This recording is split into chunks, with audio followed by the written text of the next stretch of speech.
नमस्कार विलास दादा, कुमार दादा, संदीप भाई, नारायण भाई, दादा। विलास दादा, वी कैन स्टार्ट। आप प्रेयर कहेंगे तो हम लोग स्टार्ट करते हैं उसके बाद। Oh, sure, sure, sure. ॐ सहनाववतु सहनौ भुनक्तु सह वीर्यं कर्वावहै तेजस्विनावधीतमस्तु मा विद्विषावहै। ॐ शान्ति शान्ति शान्ति। जय गुरुदेव। जय गुरुदेव। नमस्ते एवरीबॉडी।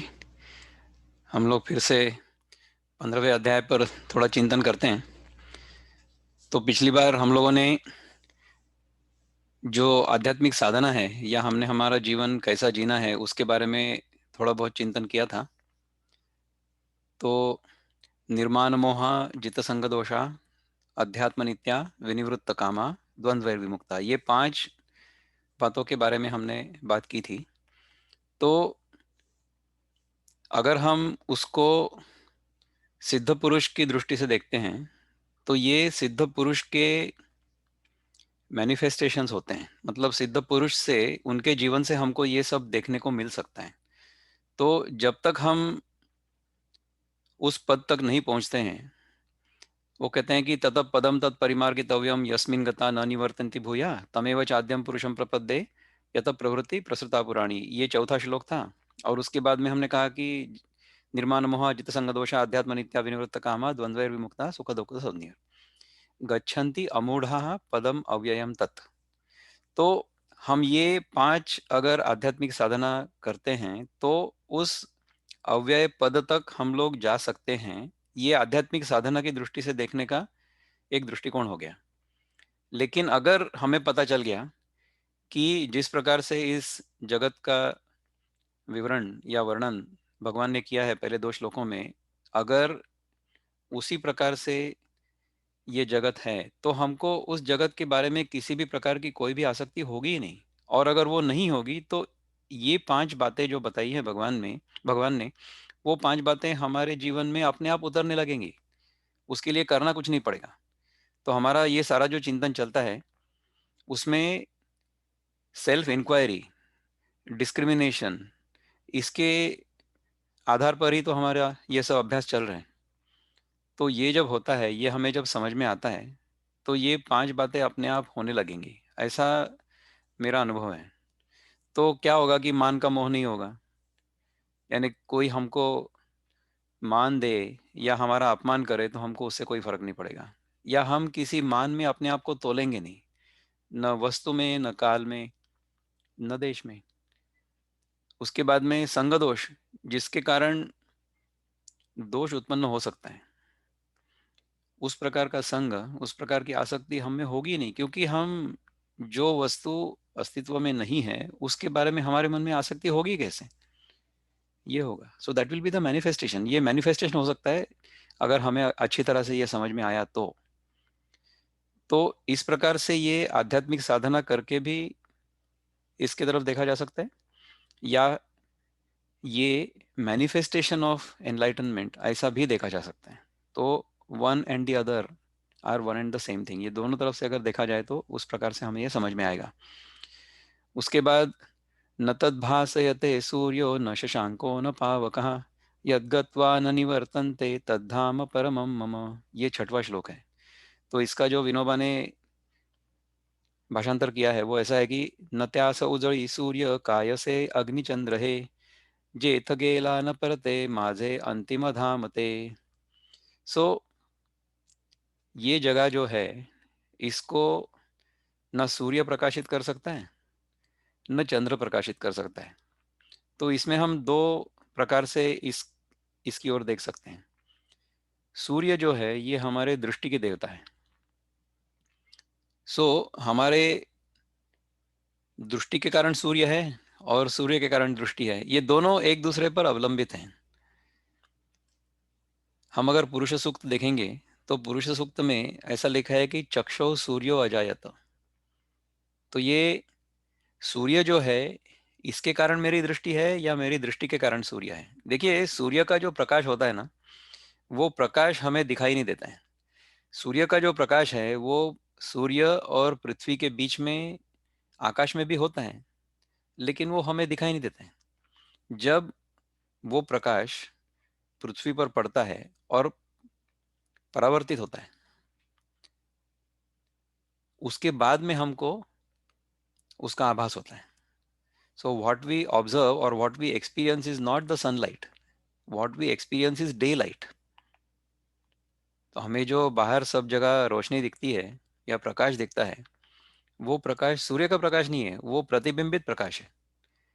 हमारे अंदर भी अगर सूर्य का प्रतिबिंब होगा हमारी आंखों में, तभी हमें सूर्य है ऐसा समझ में आएगा, नहीं तो आएगा ही नहीं।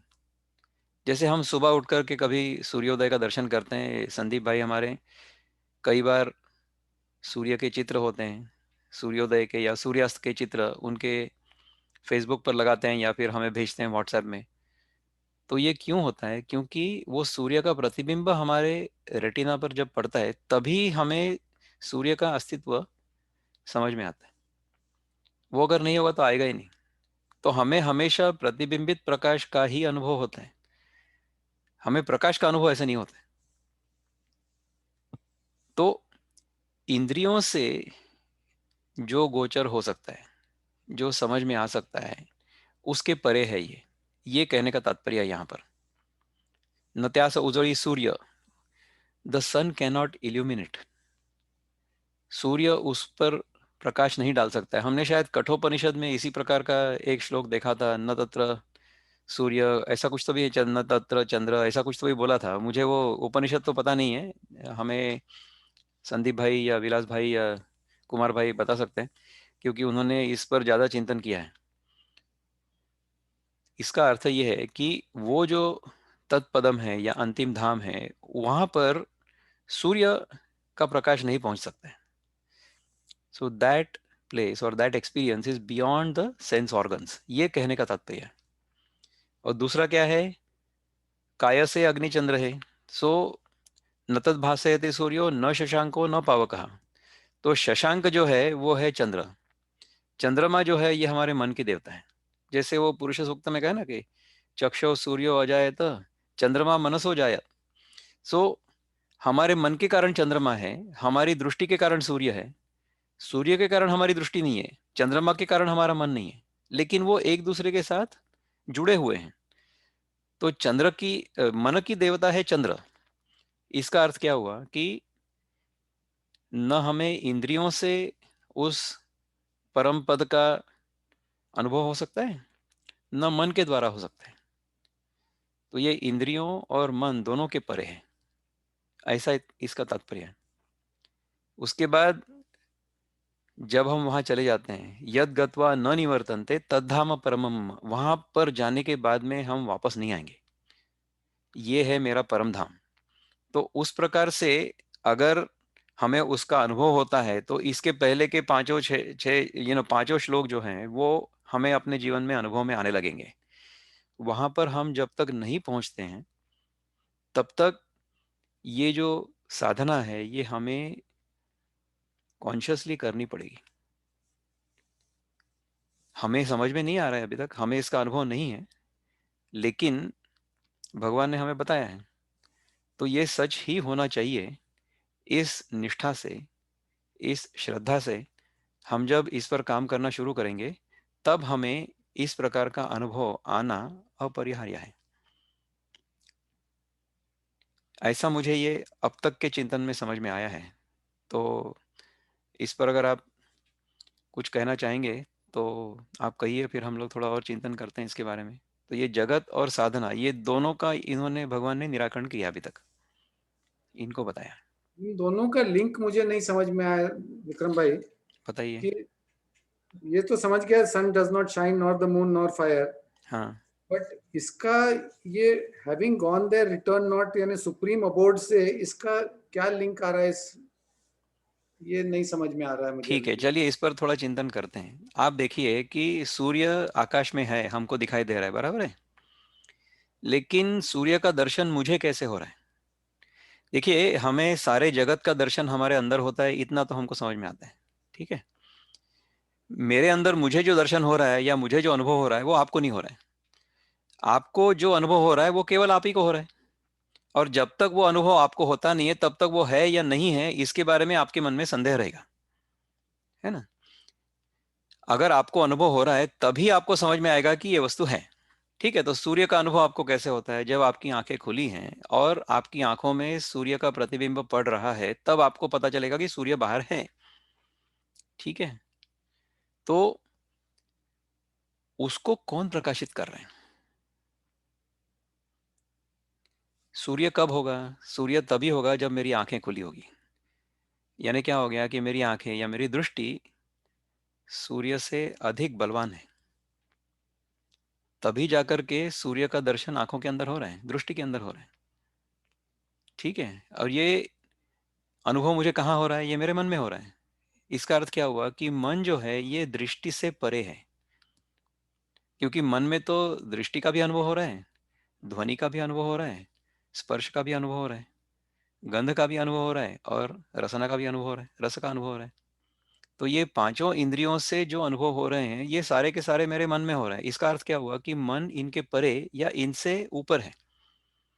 तो mind is greater than the sense organs and the sense organs are greater than the sense objects. मतलब विषय जो हैं या हमें जो सृष्टि दिखाई दे रही है या विषय दिखाई दे रहे हैं, पांचों इंद्रियों के विषय, ये सारे के सारे विषय जो हैं, विषयों में अनेकता है। देखो, जैसे जैसे हम हमारे स्वरूप से बाहर जाते हैं टुवर्ड्स द पेरीफेरी, तब मल्टीप्लिसिटी आते जाती है, उसमें विविधता आते जाती है ना। जैसे एक हमारा कॉन्शियसनेस है, एक हमारा, हम कहेंगे मराठी में उसको कहेंगे जाणीव, माझ्या असण्याबद्दलची, मेरे होने का एक जो अनुभव है या उसकी जो संवेदना है वो तो मेरे अंदर ही है। उसको मुझे किसी को पूछने जाना नहीं पड़ता है। वो एक ही वस्तु ऐसी है कि जिसके बारे में आपके मन में कोई भी संदेह नहीं है, मैं हूं या नहीं हूं, इसके बारे में मेरे मन में कोई भी संदेह नहीं है। और मेरा न होना संभव ही नहीं है, मैं हमेशा ही होता ही हूं, मेरे न होने की कोई संभावना नहीं है।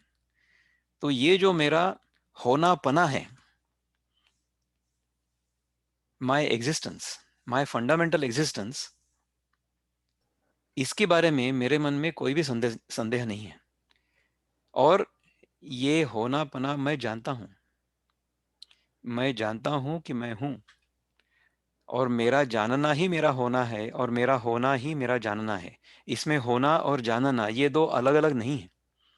ये एक ही जानना ऐसा है या एक ही होना ऐसा है जिसके बारे में कोई विकल्प नहीं है और कोई संदेह नहीं है। तो ये सबसे सूक्ष्म और सबसे फंडामेंटल है। इसके कारण मेरा मन प्रकाशित होता है। ठीक है, और मन के कारण इंद्रिय प्रकाशित होते हैं और इंद्रियों के कारण सारा जगत प्रकाशित होता है, सारे विषय प्रकाशित होते हैं। ठीक है, तो अब देखिए कि अगर मैं इसको, टेलीफोन को एक दर्पण करके उपयोग में लाता हूं, और या दर्पण ही समझ लो, अगर मैंने दर्पण अपने हाथ में लिया, हम लोग तो बचपन में करते थे ना ये खेल सारा, कि दर्पण ले लिया हाथ में और सूर्य का प्रकाश उस पर पड़ेगा और फिर वो दर्पण को हम हर जगह पे घुमाएंगे, हमारे दोस्तों के मुंह पर लगाएंगे। ऐसा करते थे ना बचपन में। अभी देखो कि ये दर्पण में सूर्य की किरणें जा रही हैं और वो किरणें जा रही हैं फिर किसी और वस्तु के ऊपर और फिर उस वस्तु को वो प्रकाशित भी कर रही हैं। ऐसा नहीं कि प्रकाशित नहीं कर रही है। तो इस दर्पण से जो प्रकाश किसी वस्तु पर जा रहा है, उस वस्तु को जो प्रकाश प्रकाशित कर रहा है और वो प्रकाशित हो रही है, दिख भी रही है, उस वस्तु के प्रकाश से ये दर्पण प्रकाशित हो सकता है? नहीं हो सकता है। या इस दर्पण से वो सूर्य प्रकाशित हो सकता है? नहीं हो सकता है। और जो सूर्य को प्रकाशित कर रही है मेरी दृष्टि, वो दृष्टि सूर्य प्रकाशित कर सकता है? नहीं कर सकता है। और इस दृष्टि को जो मन प्रकाशित कर रहा है, या क्या यह दृष्टि उस मन को प्रकाशित करेगी? बिल्कुल नहीं कर सकती। और जो मन को मेरा जीवन प्रकाशित कर रहा है या मेरी कॉन्शियसनेस या मेरा अंतरात्मा प्रकाशित कर रहा है, उस अंतरात्मा को मेरा मन प्रकाशित करेगा? सवाल ही नहीं आता है। तो ये जो मेरा अंतर्मन है या मेरा अंतरात्मा है या मेरी अपने होने की जो अवेयरनेस है, उसको न सूर्य प्रकाशित कर सकता है, न चंद्रमा प्रकाशित कर सकता है, न मेरे इंद्रिय प्रकाशित कर सकते हैं, न मेरा मन प्रकाशित कर सकते हैं, क्योंकि इससे परे है वो। That is subtler than the subtlest. तो ये कठोपनिषद में भी तो हमारा आया था इससे पहले। ये 15वां अध्याय जो है ना, ये कठोपनिषद पर आधारित है काफी हद तक। तो इसलिए हमने अच्छा किया कि ये कठोपनिषद के बाद हमने ये 15वां अध्याय देखा है, क्योंकि भगवान ने कठोपनिषद से काफी जो बताया गया था उसमें वो सारा इसमें लाया है और दूसरे शब्दों में बताया है। लेकिन कैसा है कि ये देखिए, इतना हम पढ़ते हैं उसके बाद में भी तो हमारे मन में ये बराबर जाता नहीं है ना। तो इसलिए हमेशा उसका चिंतन करते रहना चाहिए और करना पड़ता है हमें। तो ये है अभ्यास, तो ये है अध्यात्म नित्या। जो हमने 5 बातें देखी थी ना, तो वो है अध्यात्म नित्या। सो जो वस्तु दूसरे किसी वस्तु को प्रकाशित कर रही है, वो दूसरी वस्तु जो प्रकाशित कर रही है उसको प्रकाशित नहीं कर सकती इन रिटर्न। ये इसका अर्थ है।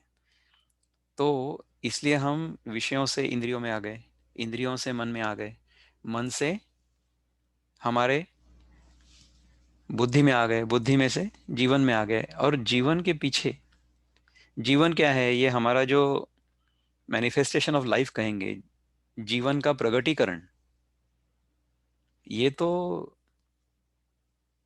प्रतिबिंब ही तो है, ये बिंब नहीं है।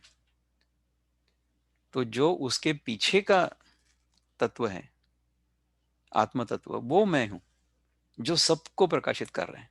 तो जो प्रकाशित हो रहा है वो उसको प्रकाशित नहीं कर सकता।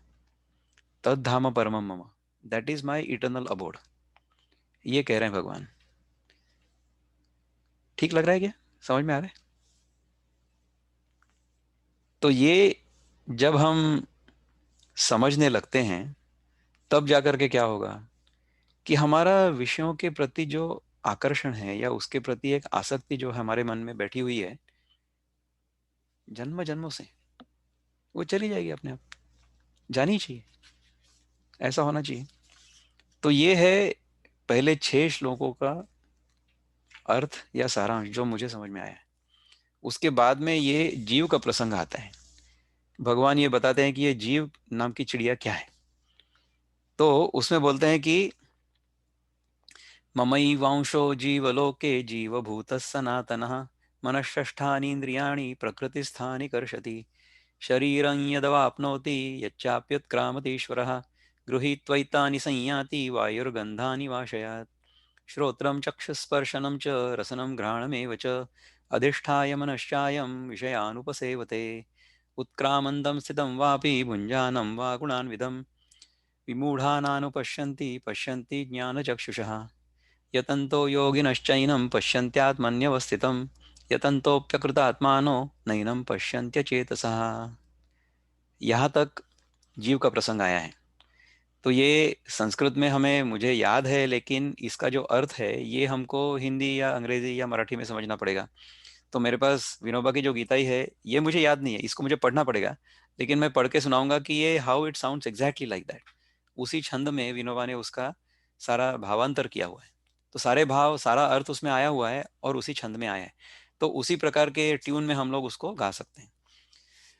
माझाची अंश संसारी झाला जीव सनातन पंचेंद्रिये मनोयुक्त प्रकृती तू निखेचितो पुष्पादिकातुनी वारा गंध खेचू निघेतसे तशी घेऊनी ही सर्व देह सोडी धरी प्रभू श्रोत्रजिह्वा त्वचा चक्षु घ्राण आणिक ते मन ह्या सर्वास अधिष्ठूनी ते ते विषय सेवितो सोडितो धरितो देह भोगितो गुणयुक्तः परीन पाहती मूढ ज्ञानी डोळस पाहती योगी यत्नबळे ह्यास पाहती हृदयी स्थित चित्तहीन अशुद्धात्मे प्रयत्ने ही न पाहती। अब देखिए, इसमें कहते हैं कि ममई वांशो जीवलोके जीवभूत सनातन। तो इसका जो अर्थ हम लोग देखते हैं या कई पुस्तकों में लिखा हुआ है, वो कहते हैं कि भगवान कह रहा है कि मेरा जो अंश है ये जीवों में आया है। तो ये सारे जो जीव हैं ये मेरा अंश हैं, मतलब एक एक छोटा छोटा बबल, ऐसा है। पर देखिए कि परमात्मा तो अनंत है, अनंत का मतलब इन्फिनिटी हो गया ना। तो अनंत में आप भाग कर सकते हैं क्या? उसके हम अंश कर सकते हैं? अनंत का अंश क्या होगा? अनंत का अंश भी तो अनंत ही होगा ना। अब इसका उदाहरण अगर देना चाहेंगे हम, तो देखिए कि हम पृथ्वी पर हैं, ठीक है। पृथ्वी पर होने के कारण पृथ्वी जब अपने एक्सिस पर घूमती है तो हमें सूर्योदय होता है ऐसा आभास होता है, ठीक है। और जिस दिशा से सूर्य का उदय होता है उस दिशा को हमने पूर्व कहा।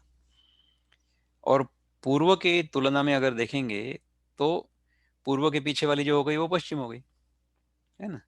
फिर उसके बाद में यहाँ पे मेरे बाएं हाथ में जो हो गई, अगर देखिए मैं पूर्व की ओर देख रहा हूँ, तो ये पूर्व हो गई, ये पश्चिम हो गई, ये उत्तर हो गई मेरी बाईं ओर, और मेरी दाहिनी ओर दक्षिण हो गई, ठीक है। ये चार हो गए।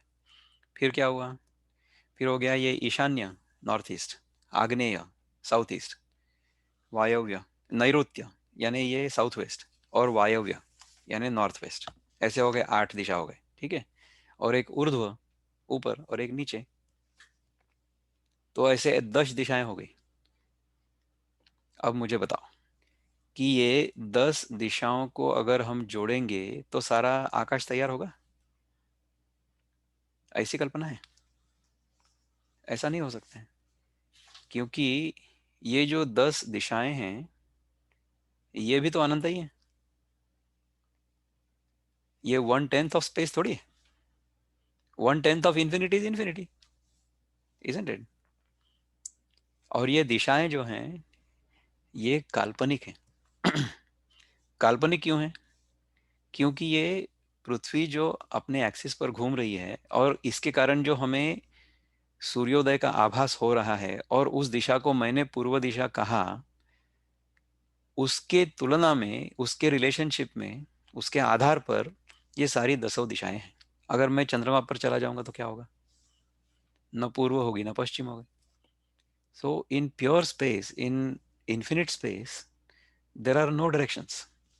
ये दिशाएं जो हैं वो काल्पनिक है, काल्पनिक भी हैं और वो भी अनंत ही हैं। तो परमात्मा में अगर जीव अंश रूप में हम अगर कल्पना करेंगे तो क्या होगा?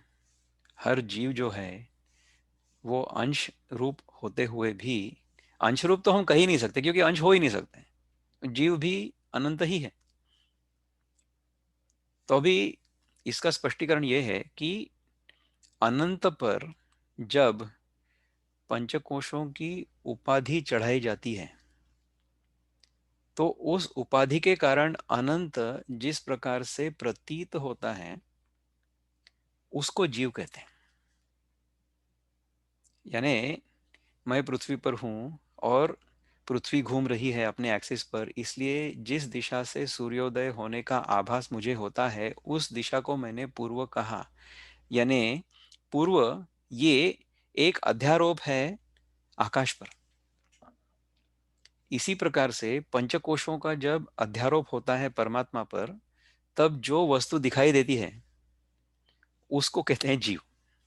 तो ये है ममैवांशो जीवलोके जीवभूत सनातन। जीव ये एक आभास है, ये सत्य नहीं है, ये कहने का तात्पर्य है। तो ये जो अंडरस्टैंडिंग है या ये जो बोध है, ये बोध अगर हम अद्वैत में पूरी तरह से स्थित हैं, उसमें अगर हमारी निष्ठा है, उसमें अगर हमारी श्रद्धा है, तब हमें ये इस प्रकार से समझ में आएगा या आना चाहिए। और अगर नहीं होगी, अगर मैंने अपने आप को अलग मान लिया है, भिन्न मान लिया है, परिच्छिन्न मान लिया है, मैंने द्वैत को सत्य मान लिया है, तो फिर मुझे ऐसा लगेगा कि मैं जो एक जीव हूँ, एक छोटा सा जीव हूँ, और मैं परमात्मा का एक छोटा सा अंश हूँ। क्योंकि मैंने अपने देह के बाजू में एक बाउंड्री बना ली, एक सीमा बना ली, और इस सीमा के अंदर मैं हूँ एक छोटा सा जीव, और उसके बाहर जो है वो सारी जगह, जगत में, सारे जगत में परमा या ईश्वर भरा हुआ है। ऐसी मेरी कल्पना होती है। तो ये जीव जो है ये काल्पनिक है अद्वैत की दृष्टि से। ममैवांशो जीवलोके जीवभूत सनातन मनःष्ठानींद्रियाणि प्रकृति स्थानी कर्षति। तो ये जीव जो है, ये मन, हम लोग जो बीएमआई की बात करते हैं ना, बॉडी माइंड इंटेलेक्ट, मनःष्ठान इंद्रियाणी, मन ये छठवा इंद्रिय हो गया, और ये पांच इंद्रिय हमारे जो है वो शब्द स्पर्श रूप रसगंध, ये सबको मिलकर के जो हमें दिखाई देता है या जो हमें प्रतीत होता है, वो सत्य नहीं है, प्रतीत हो रहा है। सत्य नहीं है लेकिन प्रतीत तो हो रहा है ना, ठीक है, प्रतीत हो रहा है। जैसे हम लोग अभी बात कर रहे हैं तो हमें ये तो ये अनुभव हो रहा है ना कि मैं आप लोगों से बात कर रहा हूं, ऐसा तो अनुभव हो ही रहा है। तो द्वैत का अनुभव तो होगा ही होगा, उसको आप डिनाई नहीं कर सकते, उसको आप नकार नहीं सकते। लेकिन वो सत्य नहीं है, ये हमेशा हमें पता होना चाहिए। उससे क्या होगा, दो तीन बातें होती हैं। एक तो ये होता है कि हमारा किसी के साथ झगड़ा नहीं हो सकता, हो ही नहीं सकता। झगड़ा कैसे होगा?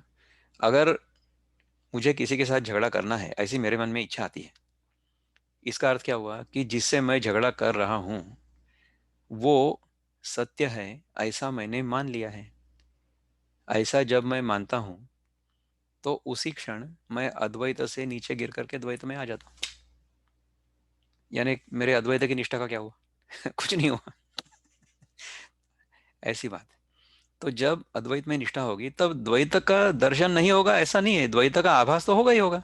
क्योंकि मैं इस शरीर से, इस बीएमआई से मैं इस जगत का अनुभव कर रहा हूं, तो द्वैत का अनुभव तो होगा ही होगा, लेकिन उसमें फंसना नहीं है। तो मेरा किसी के साथ झगड़ा नहीं होगा। दूसरा, मैं किसी को सुधारने का प्रयत्न नहीं करूंगा, क्योंकि सुधारने का प्रयत्न करूंगा इसका अर्थ क्या हुआ कि मैंने जिसको मैं सुधार रहा हूं उसको सत्य मान लिया। तो अद्वैत से फिर मैं नीचे गिर गया, ऐसा हुआ। और तीसरा, मुझे किसी का भी कोई भी डर नहीं होगा, not be afraid at all, हो ही नहीं सकता। डरने के लिए तो कोई और होना चाहिए ना, तब तो मैं डरूंगा उससे। तो ये जो 16वें अध्याय में भगवान कहते हैं ना, अभयम सत्व संशुद्धिर, ये अपने आप होता है। इसमें अगर मेरी निष्ठा होगी तो अभय होना ही चाहिए, अनासक्ति होनी ही चाहिए। असंग शस्त्रे न दृढ़े न चित्वा नहीं, वो मतलब जगत भी चला जाएगा, शस्त्र भी चला जाएगा और असंग भी चला जाएगा। संग दोष जो है ये मिथ्या है, ये समझ में आ जाएगा। आसक्ति मिथ्या है, ये समझ में आ जाएगा। Attachment is an illusion. मैं किसी के संग आसक्त हूं, वस्तु या व्यक्ति के साथ, ये जो मेरे मन में भ्रम है ये मिथ्या है, ये सत्य नहीं। ऐसा होना ही चाहिए। ये अगर अंडरस्टैंडिंग होगा, अद्वैत का अंडरस्टैंडिंग अगर हमारे में पूरी तरह से ठूस ठूस कर भर चुका है या भरा हुआ है, या उसमें हमारी निष्ठा है, ठीक है, हमें उसका अनुभव नहीं है लेकिन निष्ठा होनी चाहिए। तो क्या होगा कि जैसे ठीक है, किसी ने कुछ बोल दिया तो आपको बुरा लगेगा एक क्षण के लिए, लेकिन फिर से आप निष्ठा में वापस आ जाओ, अद्वैत निष्ठा में, तो फिर ठीक है, हमारा किसी के साथ कोई विरोध होना ही नहीं चाहिए। ऐसा होगा।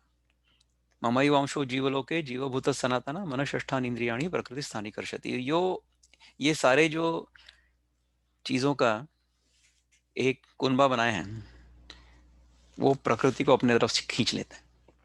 प्रकृति स्थानी कर्षति। तो विनोबा क्या कहते हैं कि माझाची अंश संसारी झाला जीव सनातन पंचेंद्रिय मनोयुक्त, पंच इंद्रिय और मन इनको लेकर के प्रकृति तू नहीं खींचित। ये जीव अपने आप को प्रकृति से ऐसा अटैच कर लेता है और उसमें से प्रकृति का भोग करने का उसके मन में आने लगता है। तो ये भगवान की लीला ऐसी है कि जो प्रतिबिंब है, जीव तो हमको प्रतिबिंब जैसा लग रहा है ना, वो प्रतिबिंब को इंडिविजुअलिटी का एक्सपीरियंस आता है। प्रतिबिंब को मैं परिचिन्न हूं इसका अनुभव आता है। ये है लीला। ये बड़ा ही सूक्ष्म है। इससे अपने को ऊपर होने के लिए या इससे ऊपर जाने के लिए ईश्वर की कृपा ही चाहिए, और कुछ नहीं चाहिए। क्योंकि ये थियोरेटिकली तो समझ में आ जाता है, लेकिन बीच बीच में कभी कभी गुस्सा आता है। इसको कैसा रोकेंगे? तो गुस्सा आते ही take a step back, take a deep breath. किसको गुस्सा आ रहा है? जो गुस्सा आ रहा है वो सत्य नहीं है। गुस्सा किसको आता है? गुस्सा पति को आता है, या बेटे को आता है, बाप को आता है, एम्प्लॉयर को आता है, एम्प्लॉई को आता है। वो वो एम्प्लॉई क्या है? एम्प्लॉयर जब सामने सामने खड़ा रहेगा तब वो एम्प्लॉई होता है, जब पत्नी सामने खड़ी होती है तब वो पति होता है। यानी क्या होगा कि जब तक वो प्रतिबिंब या जो दर्पण हमारे सामने नहीं है, पत्नी का या फिर एम्प्लॉयर का या फिर बेटे का या बाप का, तब तक वो जीव जो है या वो जो इमेजिनरी एंटिटी है वो तैयारी नहीं होती ना। तो वो जो मैंने कल्पना की है उस जीव की, वो जीव है कहाँ? वो तो प्रतिबिंब है, आभास है वो। तो मैंने अगर अपने आप को परिच्छिन्न जीव मान लिया है तो ये भी मिथ्या है और ये भी आभास है। इसके बारे में मेरी निष्ठा दृढ़ होनी चाहिए, उसके बाद में मान अपमान नहीं हो सकते। ऐसा होगा।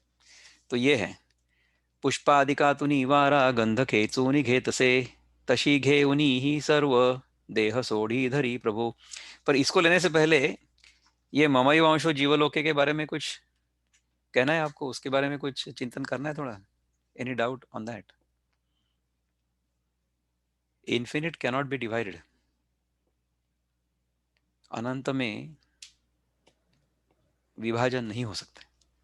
ये जो हम लोग श्लोक पढ़ते हैं, पूर्णमद ओम पूर्णमद, वो भी शायद यही थॉट है।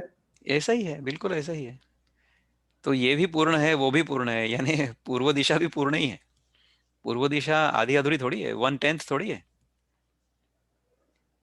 देखो, पूर्ण में से पूर्ण निकाल दिया तो भी पूर्ण नहीं बचेगा। सवाल ही नहीं आता। इन्फिनिटी की प्रॉपर्टीज कितनी अच्छी है देखो। In the infinite you can not add anything, in the infinite from the infinite you can not subtract anything. कितना आसान है। और इसके अलावा हमें कोई अनुभव होता ही नहीं है। संदीप भाई देखो, हम हमेशा अद्वैत के अनुभव में ही रहते हैं, लेकिन उसको हम द्वैत मानते हैं। ये है हमारी समस्या। और जब तक हम उस द्वैत को सत्य मानेंगे तब तक हम दुखी होने के सिवा हमारे जीवन में कुछ भी नहीं हो। यानी हम जब ऐसा सोचते हैं कि हमको किसी वस्तु से या व्यक्ति से सुख मिलेगा, ये भ्रांति है। सुख उस व्यक्ति में नहीं होता है, सुख उस वस्तु में नहीं होता है, सुख हमारे अंदर होता है। जब वो वस्तु की इच्छा या व्यक्ति की इच्छा मेरे मन से चली जाती है, जब इच्छा निवृत्ति हो जाती है, तब जो अनुभव आता है उसको सुख कहते हैं। सुख वस्तु में नहीं है, सुख इच्छा निवृत्ति में है। निर्माण मोह जित संग दोषा अध्यात्म नित्या विनिवृत्त कामा। विनिवृत्त कामा यानी इच्छाओं से, कामनाओं से जब मैं निवृत्त हो जाता हूं तब मैं परम सुख का अनुभव करता हूं। उसमें फिर मेरे सुख को किसी भी वस्तु या व्यक्ति पर डिपेंडेंट या अवलंबित रहने की कोई आवश्यकता नहीं। और ये 15वें अध्याय का अगर हमको सारा सार समझ में आ जाए और हमारे जीवन में उतर जाए तो उसके बाद में दुख निवृत्ति होनी ही चाहिए। दुख आएगा ही नहीं, हमारे आसपास भी नहीं फिरकेगा, आ ही नहीं सकता। Very clear in my mind about that. इसी के ऊपर ये देखिए, दिन रात मेरे सर के अंदर ये 20 लोग चलते रहते हैं हमेशा। बैकग्राउंड नॉइज होता है ना, बैकग्राउंड में टेप चलती रहती है, ऐसे चलते रहते हैं। अगर मेरे मन में कुछ भी नहीं हो रहा है, अगर मैं कुछ नहीं कर रहा हूँ, अगर जैसे मैं पुस्तक पढ़ रहा हूँ या आपसे बात कर रहा हूँ तो इसके ऊपर मेरा चिंतन हो रहा है या इसके ऊपर मेरा ध्यान है। लेकिन जब मैं किसी वस्तु पर या किसी व्यक्ति पर, किसी और वस्तु का, व्यक्ति का चिंतन अगर नहीं कर रहा हूँ, तो मेरे मन में ये 20 लोग जो है ना, इनका रिसाइकलिंग होते रहता है, रेपिटेशन होते रहता है हमेशा। इसका अभ्यास किया है, क्योंकि मुझे कुछ नहीं सीखना है। और मुझे केवल इतना अगर समझ में आ जाए कि ये जगत जो है ये मिथ्या है, ये केवल आभासात्मक है, ठीक है, ये जो जीव है ये अंश नहीं है, ये अनंत है, और ये मैंने अपने आप को जो जीव मान लिया है ये मिथ्या है, ये मेरे मन में अगर हमेशा बना रहता है तो उसके बाद में न डर है, न किसी को सुधारने का प्रयत्न है, और न कोई आ सकती है। होना ही चाहिए। तो ये फिर जब तक ये चलता है ना, लेकिन as long as I consider myself to be a jiva, मैंने जब तक अपने आप को जीव मान लिया है, तब तक क्या होता है कि पुष्पादिकातुनी वारा गंध खेचूनी घेतसे, तशी घेऊनी ही सर्व देह सोडी धरी प्रभु, ऐसा होता है। तो I will take on one body after the other and move on from one body to another, taking all of my वासनाज, मेरी जो सारी वासनाएं हैं या मेरी जो इच्छाएं हैं वो मैं इस शरीर से लेकर के दूसरे शरीर में जाता हूँ। जिस प्रकार से वायु जो होता है वो गंध लेकर के एक फूल से, जैसे वायु अगर एक गंध एक फूल से होकर के गुजरेगा तो क्या होगा, उस फूल का जो गंध है वो वायु में आ जाएगा और फिर वो वायु उसको लेकर के आगे जाएगा। तो इसी प्रकार से इस देह में, इस मन में, ये बीएमआई में मेरी जो वासनाएं हैं, उन वासनाओं को अगर मैं इस शरीर में पूर्ण नहीं कर सकता हूं तो मैं क्या करूंगा, फिर दूसरा शरीर ढूंढ लूंगा ना। इसको ऐसा भी समझो कि हमारा जो ये फोन होता है ना, इसके अंदर अपनी प्रोफाइल है, राइट। तो मेरी तो सारी प्रोफाइल, सारे addresses, everything is on Google in cloud, ठीक है। तो अगर मेरा ये फोन मैंने अगर बदलने का सोचा तो क्या करूंगा, इस फोन को मैं एक्सचेंज करूंगा या कुछ भी करूंगा या बेच दूंगा, लेकिन मेरी जो प्रोफाइल है वो तो क्लाउड में है ना।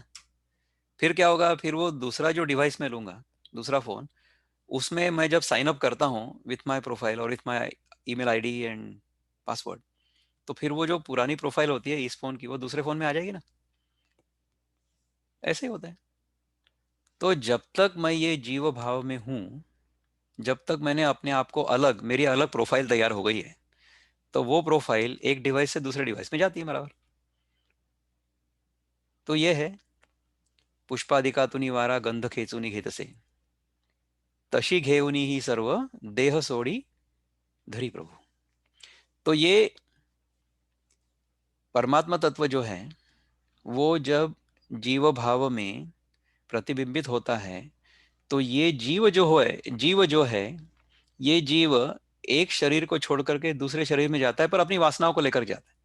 यानी ये हमारा हो गया स्थूल देह, और जो सूक्ष्म देह है वो सूक्ष्म देह के अंदर ये सारे सूक्ष्म इंद्रिय, मन, वासनाएं, अहंकार, ये सारा का सारा चित्त, उसमें जो सारे हमारे पुराने संस्कार हैं वो सारा का सारा मिला करके ये करके दूसरे शरीर में जाता। तो ये जब तक मैं जीव हूं ऐसा मानता हूं तब तक ये ऐसा होता है। यानी कभी कभी मैं बोलता हूँ कि ये जो सारा चल रहा है, जो हमें दिखाई दे रहा है, ये सारा का सारा परमात्मा का स्वप्न है, ठीक है। जैसे अपने स्वप्न होते हैं वैसे परमात्मा का स्वप्न है, लेकिन परमात्मा के स्वप्न में नियम होते हैं। So this whole world, the whole universe is the dream of the Paramatma, but this whole dream is conducted in a certain orderly fashion. उसको अभी फिजिसिस्ट कहते हैं कि that is the unified field. Physicist को अगर आप पूछेंगे वो बोलेंगे कि ये सारे नियमों का एक आधार है, और उस आधार को कहते हैं कि यूनिफाइड फील्ड। और वो यूनिफाइड फील्ड साइंटिस्ट लोगों ने बताया कि इसमें से सारे नियम आगे आ रहे हैं, लेकिन जो शास्त्रज्ञ आध्यात्मिक प्रवृत्ति के हैं वो कहते हैं कि ये जो यूनिफाइड फील्ड है, ये जो सबका आधार है, दैट इज कॉन्शियसनेस, ये है हमारा आत्म तत्व। तो यहां तक अभी साइंस पहुंच रहा है, इसके ऊपर काफी चिंतन हो रहा है। अमेरिका में तो मैंने कितने ही लेक्चर्स, मतलब ऑफ कोर्स यूट्यूब में सुने, कि जिसमें ये जो यूनिफाइड फील्ड है, unified field is the consciousness. इसके ऊपर scientists are almost unanimous now, और वहां तक पहुंच रहा है साइंस। यानी क्या हो गया कि विज्ञान और अध्यात्म एक दूसरे के साथ जुड़ रहे हैं। और हमारा जो ये अद्वैत का सारा चिंतन होता है, या अद्वैत की हमारी सारी ये समझ है, ये विज्ञान के विरोध में नहीं है। क्योंकि अगर हमने सत्य का शोधन किया तो सत्य तो एक ही है ना, तो सभी को वही सत्य प्रतीत होना चाहिए, और होता ही है। तो ऐसा है। तो इसके बारे में कुछ करना है चिंतन। शरीरम यदवाप्नोति यच्चाप्युत्क्रामति ईश्वरः गृहीत्वैतानि संयाति वायुर्गंधान इवाशयात। ये संस्कृत है, संस्कृत मेरे को समझ में नहीं आता इसलिए मैं मराठी पढ़ता हूँ। और उसका जो बोध है उसका मैं चिंतन करके कि हाँ ये किस तरह से हो सकता है, ये मेरे अनुभव से टैली होता है कि नहीं होता है, इसको मैं हमेशा देखने का प्रयत्न करता हूँ। तो ऐसा है। फिर श्रोत्रम चक्षुस्पर्शनम च रसनम घ्राणमेव च अधिष्ठाय मनश्चायं विषयान् उपसेवते। श्रोत्र जिह्वा त्वचा चक्षु घ्राण आणिकते मन ह्या सर्वास अधिष्ठूनि ते ते विषय सेवितो। तो फिर इन पांचों इंद्रियों से श्रोत्रम चक्षु स्पर्शनम च रसनम घ्राणमेव च, ये पांचों इंद्रिय जो हैं हमारे, श्रोत्र यानी सुनना, चक्षु यानी देखना, स्पर्श, श्रोत्रम चक्षु स्पर्शनम च रसनम यानी जिह्वा टेस्ट, घ्राणम यानी स्मेल, घ्राणम एवच, ये सारे, अधिष्ठायम मनश्चायम, तो मन का अधिष्ठान, और ये सारे सबका निचोड़ लेकर के और सबको साथ लेकर के ते विषय सेवित हो, इनके जो विषय होते हैं उनका ये सेवन करता है, यानी उनको ये एंजॉय करता है, ऐसा होता है। तो ये जीव जो है एक शरीर से दूसरे शरीर में जाता है और जिन जिन विषयों की आसक्ति या जिन जिन विषयों की इच्छा उसके मन में है उसको वो सेवन करने का प्रयत्न करता है। ये परमात्मा का स्वप्न चल रहा है, स्वप्न का विवरण है सारे, पर ये ऐसा होता है। तो द्वैत के एक्सप्लेनेशन के अनुसार इस प्रकार से होता है, ऐसा हम पढ़ेंगे किसी पुस्तक में, लेकिन हम तो अद्वैत के विद्यार्थी।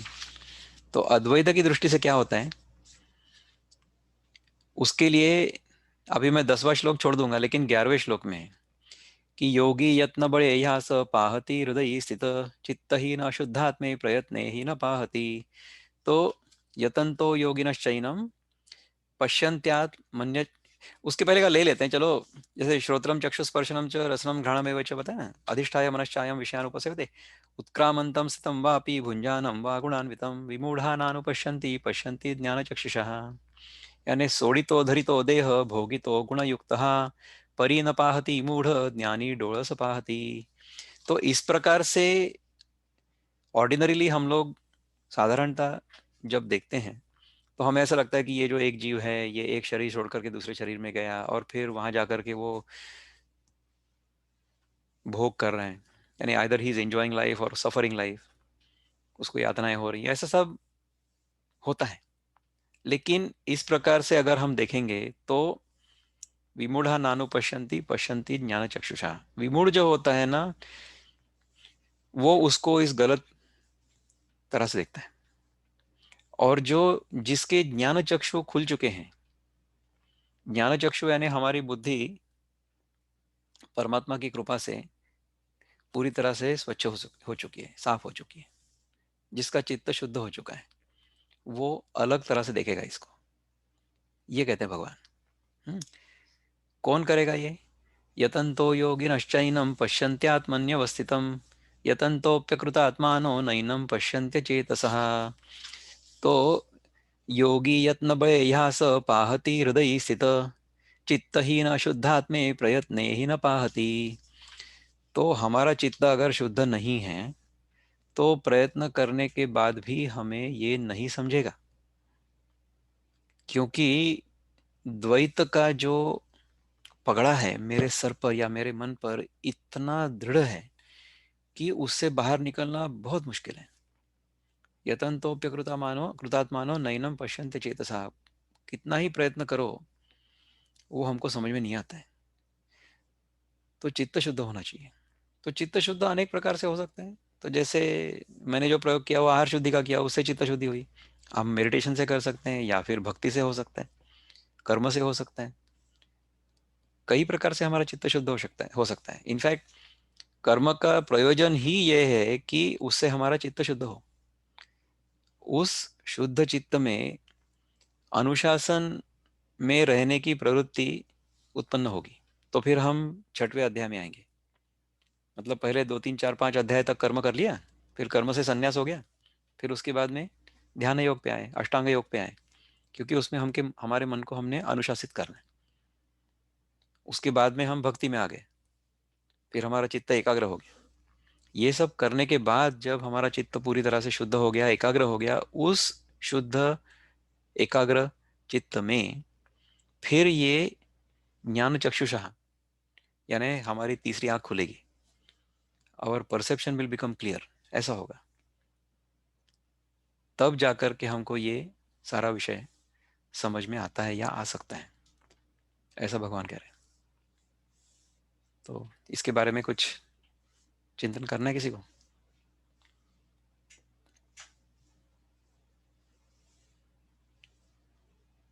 बहुत सूक्ष्म है ये, इट्स वेरी सटल, को समझना भी, लेकिन जब समझ में आता है ना एक बार, तो एकदम क्लियर हो जाता है अपने मन में। ठीक लग रहा है? तो ये जीव का प्रसंग है सारा। पहले जगत के बारे में बताएं, फिर आध्यात्मिक साधना के बारे में बताएं, फिर जीव के बारे में बताएं, इसके बाद में भगवान ईश्वर के बारे में बताएं।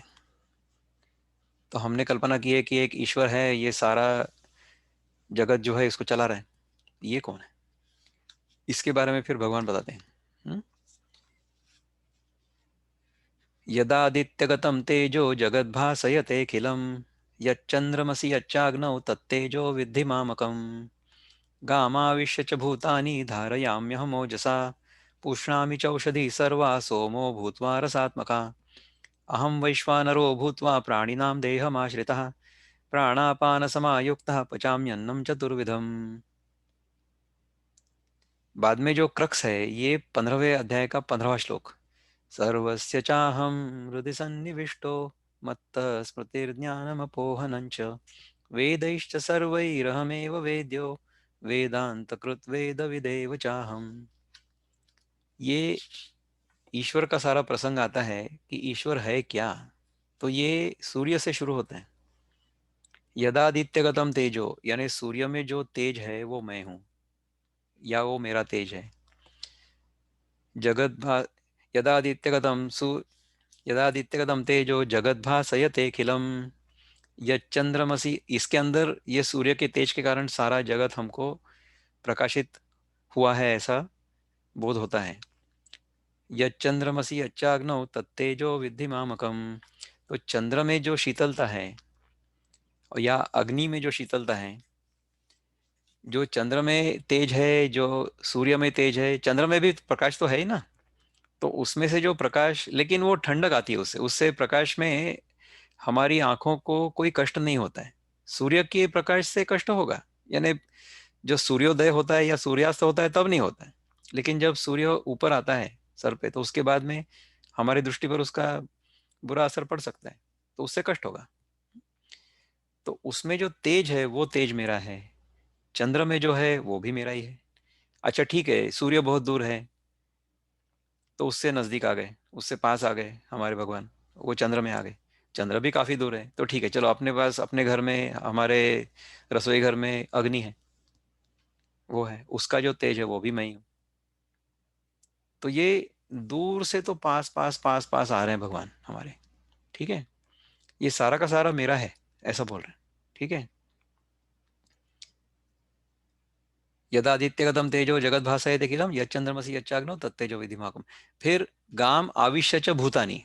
ठीक है, गाम मतलब पृथ्वी पे, गाम इज पृथ्वी, गाम आविश्य उसमें मैं आता हूँ, भूतानी यानी इन जीवों में, सारे जीवों में मैं आता हूँ। गाम आविश्य च भूतानी धारयामी अहम ओजसा, इन सारों में मेरा जो ओजस है उसके कारण ये सारे जीव धारण करते हैं या धारण होते हैं। मेरे में जो ओजस है वो भगवान है। ठीक है, भगवान सूर्य में है, चंद्रमा में है, अग्नि में है, फिर मेरे में भी तो है। ओजस जो है मेरा वो तो भगवान ही है। देन पुष्णामि चौषधि सर्वा सोमो भूतमा रसात्मका। तो पुष्णामि च औषधि सर्वा, यानी औषधि जो है ना वो एक्चुअली वनस्पति है। जो हम अन्न खाते हैं उसको भगवान औषधि कह रहे हैं। तो इसको अगर हम समझेंगे तो क्या करेंगे, जो अन्न खा रहे हैं वो औषधि है, ऐसा करके खाएंगे। तो औषधि यानी रोग क्या है? रोग है मेरी भूख, मुझे भूख लगती है ना, तो ये है मेरा रोग। तो उसको जो औषधि है उसको अन्न कहा है, उसको वनस्पति कहा है। ऐसा है। तो भगवान कह रहे हैं कि पहले मैं सूर्य का तेज हूं, फिर चंद्रमा का तेज हूं, फिर अग्नि का तेज हूं, और फिर मैं पृथ्वी पे आया हूं वनस्पति के रूप में। और फिर उसमें जो रस है, चंद्रमा का जो सोम रस होता है ना, उसके कारण वनस्पतियां बढ़ती हैं, और उनमें जो लाइफ गिविंग कैपेसिटी है, यानी हमको पोषण, हम हमारा पोषण करने की जो शक्ति है, वो वनस्पति में, वो औषधि में चंद्रमा के तेज से आती है। ऐसा है। उष्णामि चौषधि सर्वा सोमो भूत्वा रसात्मका। फिर अहम वैश्वानरो भूत्वा प्राणिनाम देहमाश्रितः प्राणापान समायुक्तः पचाम्यन्नं चतुर्विधम। तो उसके बाद में अभी भगवान हमारे पेट तक आ गया। वो बोलता है कि ठीक है, तुम ये खाना खाओगे खाओगे तो तुम, लेकिन उसको पचाऊंगा तो मैं। अहम वैश्वानरो भूतवा, ये वैश्वानर जो है ये है डाइजेस्टिव फायर, जठराग्नि। तो ये जठराग्नि जो है, ये डाइजेस्टिव फायर का प्रिंसिपल है, द प्रोसेस ऑफ डाइजेशन। अन्न पचन करने की जो क्रिया होती है उसको भगवान ने कहा है कि ये मेरा रूप है। यानी हम खाना तो खाएंगे लेकिन पचाएगा भगवान। Nature's laws, the digestive process is basically a biochemical process that is common to all living entities. सारे जीवों में अन्न पचन की जो क्रिया होती है वो समान है। हर जीव को अन्न चाहिए और उसको पचाएगा वो। तो पचाने का काम भगवान कर रहे हैं, ऐसा कर रहे हैं।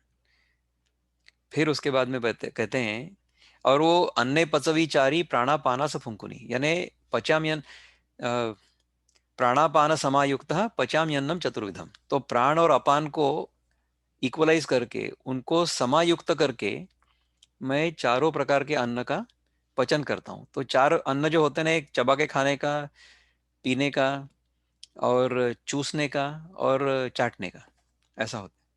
चार प्रकार के अन्न होते हैं आयुर्वेद के अनुसार। और अभी अगर देखेंगे हमारे विज्ञान के दृष्टि से, तो फिर प्रोटीन, कार्बोहाइड्रेट, फैट्स, मिनरल्स, ऐसे हो गए ना। तो इन चारों को पचाने का जो काम है वो वैश्वानर करता है, जठराग्नि करता है। ठीक है। उसके बाद में जो क्रक्स है 15वें अध्याय का, वो ये है कि सर्वस्य चाहम हृदि सन्निविष्टो मत्त स्मृतिर्ज्ञानमपोहनम च। यानी क्या हो गया? सबका जो हृदय है, सर्वस्य च अहम हृदि सन्निविष्टो, सर्वांतरीमी करितो निवास देतो स्मृति ज्ञान विवेक सर्वा। ऐसा कहते हैं विनोबा। मराठी में उसका ट्रांसलेशन जो है वो, सबके अंदर में रहता हूँ। सर्वस्य चाहम, सर्वस्य च अहम, सब में मैं हूँ, सब जगह पर मैं हूँ। अगर सब जगह पे मैं हूँ तो मेरे अंदर भी तो है ना। भगवान अगर सब जगह पे है तो मेरे अंदर भी है, और मैं भगवान के अंदर हूँ। ऐसा है। तो भगवान मेरे अंदर है और मैं भगवान के अंदर हूँ। ऐसा हो गया ना। तो ये जो ईश्वर है, इसको मैं अपने से अन्य जो मानता हूँ वो मिथ्या है, क्योंकि ईश्वर स्वयं कह रहे हैं कि सब में मैं हूँ और मुझ में सब कुछ है। ऐसा है। तो ईश्वर में मैं हूँ और मुझ में ईश्वर है। ये सारी सृष्टि मुझ में है और मैं सृष्टि का एक अविभाज्य अंग हूँ। इस प्रकार से जब मैं अपने आप को समझता हूँ और ईश्वर को समझता हूँ, सृष्टि को समझता हूँ, तब क्या होगा कि मैं सृष्टि का भोग नहीं करूंगा। I will not exploit the environment, I will live in harmony with the environment. मैं प्रकृति के साथ संतुलन में रहूंगा, उसका मैं भोग नहीं करूंगा। मैं किसी भी वस्तु को अपनी आवश्यकता से अधिक ग्रहण नहीं करूंगा, न उसका मैं संचय करूंगा। I will neither consume anything more than necessary, nor will I hoard और collect anything more than necessary. ये अपने आप होगा, समझदारी से होगा, not out of distress, not out of frustration, निराशा से नहीं होगा, लेकिन समझदारी से होगा। इससे त्याग हो जाएगा अपने आप। यानी जैसे ईशावास्य का जो पहला श्लोक है ना, ईशावास्यम इदम सर्वम यत्किंच जगत्याम जगत तेन त्यक्तेन भुंजीता, उसका त्याग करके उसका आनंद होगा हमको। मागृत कस्य स्विद्धनम, हम किसी और का जो धन होगा उसके बारे में हमारे मन में किसी भी प्रकार की कोई आसक्ति नहीं होगी, ऐसा होगा ना। तो ये सारे उपनिषदों का जो सार है, ये सारा का सारा गीता में, और गीता का सारा सार ये 15वें अध्याय में। तो एक एक श्लोक का अगर हम लोग चिंतन करेंगे तो हमको ये सारा का सारा अपने आप अंदर से समझ में आने लगेगा। ये है इसका सौंदर्य। मत्त स्मृति ज्ञानम अपोहनम च, मैं ही स्मृति यानी स्वप्नावस्था, ज्ञानम यानी जागृत अवस्था, अपोहन यानी निद्रावस्था, च यानी समाधि अवस्था, इन चारों को मैं आधार दे रहा हूं। मतलब मेरे ही कारण मुझ में ही ये चारों आते हो जाते हैं। जैसा हमने मांडुक्य में पढ़ा था ना, कि ये जो स्वप्नावस्था, जागृत अवस्था और निद्रावस्था, ये तीनों मेरे ही अंदर आती जाती है। समाधि अवस्था भी मेरे ही अंदर आती और जाती है। मैं समाधि में नहीं जाता हूं, समाधि मेरे अंदर आती और जाती है। तो योग में अगर हम रहेंगे तो क्या करेंगे, हम ऐसा सोचेंगे कि मैं समाधि में जाऊंगा।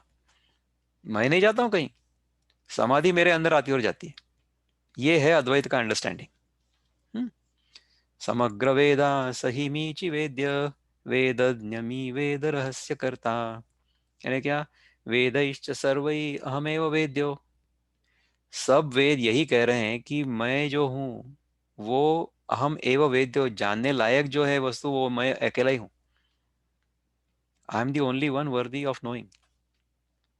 वेदैश्च सर्वैर अहम एव वेद्यो, वेदांत कृत यानी वेदांत करने वाला भी मैं हूँ, वेदविद एवच अहम, वेदविद यानी वेदों को जानने वाला भी मैं ही हूँ। तो यहाँ पर मेरे अलावा कोई है ही नहीं, सब कुछ मेरे अंदर ही हो रहा है, मेरे बाहर कुछ भी नहीं है। मुझे अगर ऐसा लग रहा है कि मेरे बाहर कुछ है और मैं उससे अलग हूं, तो ये केवल आभास है। द्वैत इज एन इल्यूजन, द्वैत इज एन अपियरेंस, द्वैत इज नॉट रियल। ये है अद्वैत का सारा सार। ये 15वें अध्याय में इतनी अच्छी तरह से आया हुआ है। इसको अगर हम लोग अच्छी तरह से समझ लेंगे तो हमारे जीवन में कृतकृत्यता आएगी ही। ये 20वां श्लोक कहेगा, इसको हम अगली बार लेंगे। 15 तक हो गया है, फिर 16 से 20 तक हम लोग अगली बार लेंगे। तो अगर आपको कुछ और चिंतन करना है तो कहिए, या फिर हम लोग प्रार्थना करेंगे और यहाँ पर रुकेंगे। नहीं विक्रम, मुझे एक ही चीज बोलना है। बताइए। ये जो ज्ञान जो हमें मिला है, समझ में नहीं आया है, मगर ये मुझे समझ में आया कि मुझे अगर चित्त शुद्धि करना है, मुझे यह समझना है तो मुझे चित्त शुद्धि करना है। बराबर है। और चित्त शुद्धि तभी हम कर सकते हैं जब हम इसका जो मार्ग है, जो पथ है, वो पहला तो हमें कर्म योग से जाना है और भक्ति योग से जाना है। बराबर।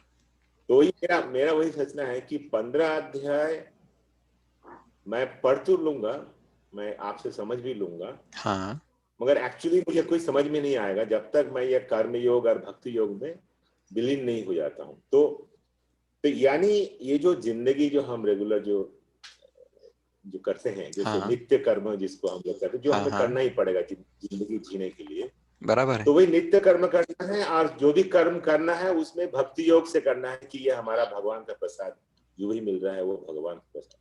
तो ये करने से ही हमारा चित्त शुद्ध हो सकता है। बराबर है, बिल्कुल बराबर है। तो इसलिए तो देखो, ज्ञान अगर आखिरी में बताया है या सर्वोच्च है ऐसा हमें लगता भी होगा, फिर भी वहां तक आने के लिए ये सब तो करना पड़ेगा ना। और मेरा तो ये अनुभव है कि ये अंडरस्टैंडिंग या बोध आने के बाद में भी वो छूटेगा नहीं, वो तो करते रहेगा आदमी। अभी देखिए कि मेरा इसमें तो मेरी निष्ठा दृढ़ है, इसके बारे में मेरे मन में किसी भी प्रकार का कोई भी संदेह नहीं है, और इसके ऊपर हमेशा निधिध्यासन होते रहता है।